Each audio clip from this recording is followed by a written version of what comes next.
हे Fuchs, welcome back. तो आज की ट्रेड तो बहुत अच्छी रही, जैसा सोचा था वैसे ही रहा। काफ़ी बड़े पॉइंट्स कैप्चर करने को मिले और यही फ़ायदा होता है कि हम एक लेवल हम डिसाइड करें कि हमें बाय या सेल इसी लेवल पे करना है। और उस लेवल पे अगर हम बाय सेल करते हैं तो भले ही मार्केट का मूव देखिए 430-40 पॉइंट यहाँ से दिखा रहा है, बट एक्चुअल में मार्केट ने कितना मूव किया है, 700 पॉइंट के आसपास मार्केट ने मूव किया है। अगर आप देख सकते हो यहाँ से 49,900 से लेकर ऑलमोस्ट 50,500 तक भी अगर आप मानते हो तो 600 पॉइंट 650 पॉइंट तक मार्केट ने मूव किया है। ठीक है, बस हम लोगों को अपना लेवल्स जो हम लोगों को डिसाइड करना है, जो हमें प्लान करना है, उस पर बने रहना है। एक मिनट को थोड़ा सा मैं इसकी कैंडल्स का कलर चेंज कर देता हूँ। ठीक है, तो हम लोगों ने कल क्या डिसाइड किया था, एक बार देखते हैं। यहाँ पे 50 मिनट पे चलते हैं।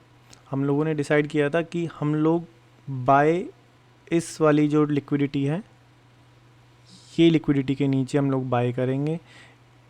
अगर ज़्यादा गैप अप खुलती है, मतलब ये पूरी कंप्लीट लिक्विडिटी टेकआउट हो जाती है, तो मैं बाय करने के बिल्कुल भी मूड में नहीं था। लेकिन जस्ट इस रेंज के अंदर मार्केट खुलती है, फर्स्ट 15 मिनट में इस कंप्लीट लिक्विडिटी को टेकआउट कर देती है, और जैसे ही इसने यहाँ पे विक बनाई थी ना, मैंने यहाँ पे एंट्री अपनी एग्जीक्यूट कर दी थी। ठीक है, उसके बाद ये पूरी मार्केट बहुत अच्छा मूव यहाँ पे दिया। और देखिए 15 मिनट पे एक और यहाँ पे कुछ था, ये दिखाता हूँ। यहाँ पे बहुत छोटा सा फेयर वैल्यू गैप था, इसको जूम करेंगे ना तो पता चलेगा। देखो ये रहा, ये भी लास्ट के टाइम पे मैंने एग्जीक्यूट नहीं किया, मैं आपको बता रहा हूँ, लेकिन ये एग्जीक्यूट कर किया जा सकता था, ऐसा मैंने काफ़ी देखा है। देखो आप इसको, ये छोटा सा फेयर वैल्यू गैप है, इसमें मार्केट आई है अपसाइड में, इसमें यहाँ पे इसने क्लोजिंग दे दी और फिर एक मूव देखो कितना अच्छा यहाँ पे मिला है। तो अब देखिए, ब्रेकआउट सस्टेन करना और वापस लिक्विडिटी स्वीप होके वापस आना, लिक्विडिटी रन और लिक्विडिटी स्वीप में जो फ़र्क है उसको हम कैसे पता लगा सकते हैं, हम कैसे ट्रैप होने से बच सकते हैं। देखो मैं कोई वॉल्यूम या फिर आरएसआई वगैरह का इंडिकेटर यूज़ नहीं करता हूँ इन सब चीज़ों में। सच पूछो तो मुझे समझ में भी नहीं आता है। ट्राई किया है मैंने कि किसी टाइप से आईसीटी को और उसको मतलब मिला जुला के कुछ कर पाएँ, लेकिन वो हो नहीं पाता, क्योंकि जिसे कहते हैं ना मल्टीटास्किंग टाइप की, मतलब उतना ही ज़्यादा फोकस कम होता चला जाता है जितनी ज़्यादा यहाँ पे इंडिकेटर्स वगैरह ऐड करते चले जाते हैं। तो कई बार मैं देख लेता हूँ इंडिकेटर्स वगैरह को, और जैसे कि ये देखिए, कई बार ये इसको देख लेता हूँ मैं, ये ठीक ठाक लगता है मेरे को। इसमें ये पता चल जाता है कि कहाँ पे ट्रैप हो रहे हैं, कहाँ पे नहीं हो रहे। और एक कई बार 9 EMA सपोर्ट करता चलता है, तो उसको भी कई बार मैं ऐसे करके चेक कर लेता हूँ। बट ऐसा कुछ नहीं है कि मैं इस पर ट्रेड करता हूँ। तो क्योंकि इससे ये जब जब ये लगता है ना, तो मैं कंफ्यूज ज़्यादा हो जाता हूँ इंस्टेड ऑफ ट्रेड करने के।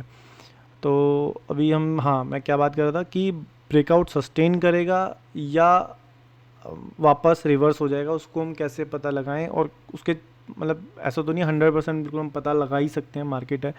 हाँ बिल्कुल, अनसर्टेनिटी तो मार्केट में होती है हमेशा। एक आपका कोई भी एक प्लानिंग वो काम नहीं करेगी, कभी ना कभी तो फेल होगी। और उस फेल से बचने के लिए हम लोगों को मनी मैनेजमेंट का यूज़ करना चाहिए अपनी ट्रेड्स में। ठीक है, अब देखिए कि क्या था कि अगर मार्केट एक पावर मूव देती है, मतलब यहाँ पे कोई बेस नहीं बनता, डायरेक्ट सीधा अपसाइड अपसाइड अपसाइड मोमेंटम में चले जाते हैं, और उस मोमेंटम में मान लीजिए यहाँ से एक पूरा क्लीन ऐसे अपसाइड मोमेंटम होता और यहाँ पे कहीं पे बेस ही नहीं होता, तो क्या होता कि ये मार्केट सिर्फ एक लिक्विडिटी टेकआउट करने गई थी, स्वीप करने गई थी, और यहाँ से एक विक बन जाती, बहुत बड़ी विक बनती, और वापस मार्केट चली जाती है, मतलब नीचे रिवर्स हो जाती।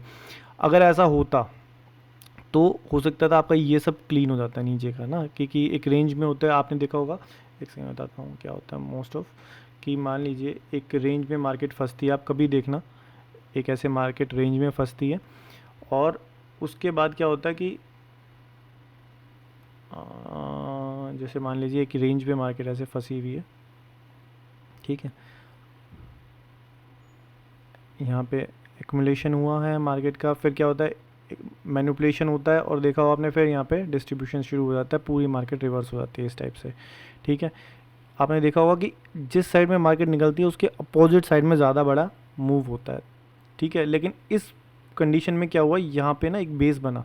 आप देखिए पहले यहाँ पे एक मार्केट अपसाइड खुलती है, टेकआउट नहीं करती लिक्विडिटी, और मार्केट नीचे आके ये जो लिक्विडिटी थी ना इक्वल, इनको जब टेकआउट किया था तो ये क्लीन हो गया था कि अब यहाँ से बाय करने के बाद यहाँ से मार्केट सस्टेन करने लग जाएगी। अब अपसाइड मोमेंटम में अभी हमें हमारे पास ये series of up close candles जो है ना ऑर्डर ब्लॉक, ये अभी एज इट इज़ मतलब अभी तक अनमिटिगेटेड है, ठीक है।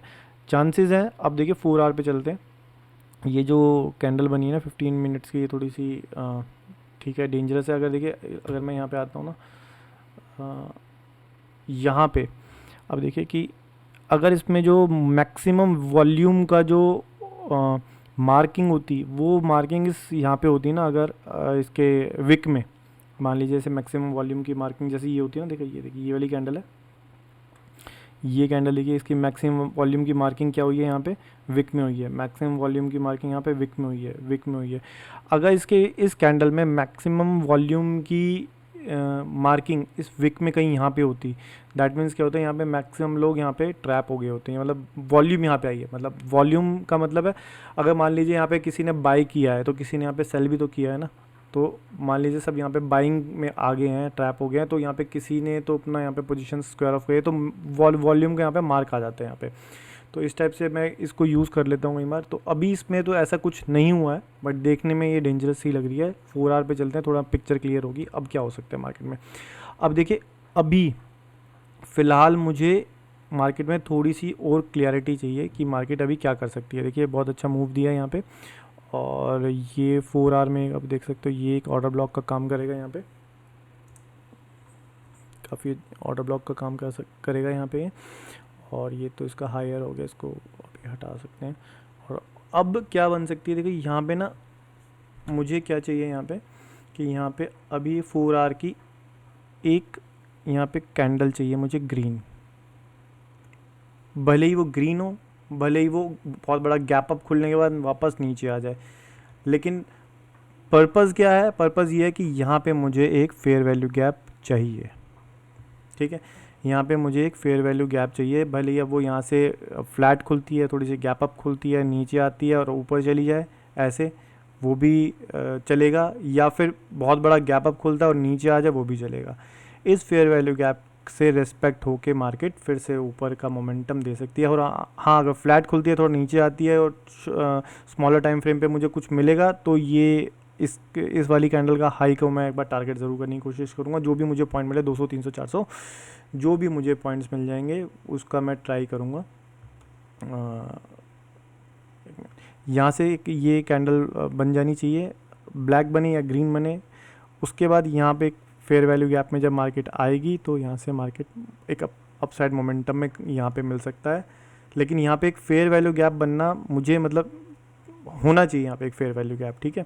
अब वो गैप अप करके डाउन आए, नेक्स्ट 4 आवर की कैंडल इसके अंदर एंट्री करे फेयर वैल्यू गैप में, और फिर उसके बाद यहाँ पे मूव मिल जाए, या फिर फ्लैट खुले नीचे चली जाए और नीचे जाके एक अपसाइड मोमेंटम मिल जाए, तो फिर मार्केट यहाँ पे नहीं आएगी, फिर मार्केट यहाँ से कुछ और प्लान करेंगे उसको फिर।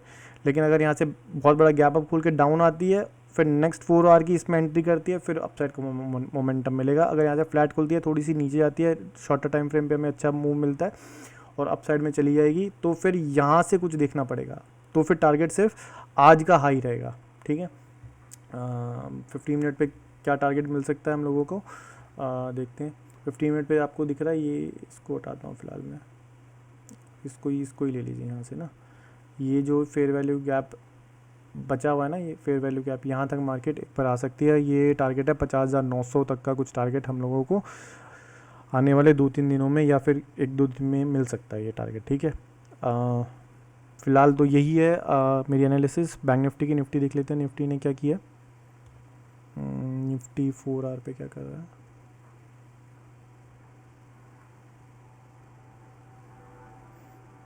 फोर आवर पे, अच्छा ये एक ऑर्डर ब्लॉक यहाँ पे है, यहाँ कहीं अगर मिलेगा तो प्राइस इसके आसपास मिलता है। ये लिक्विडिटी स्वीप होने के बाद तो बहुत अच्छा टारगेट अपसाइड का मिल सकता है।